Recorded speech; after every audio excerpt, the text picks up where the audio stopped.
The years passed.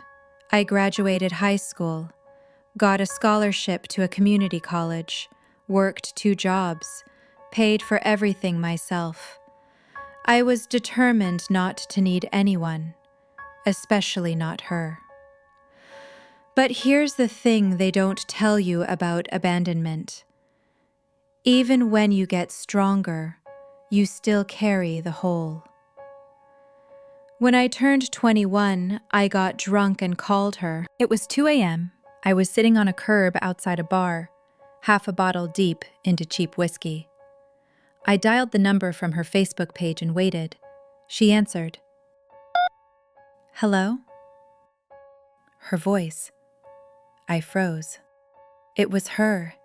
After 11 years, the same voice that used to read me bedtime stories, the same voice that told me, I'll always be your mom.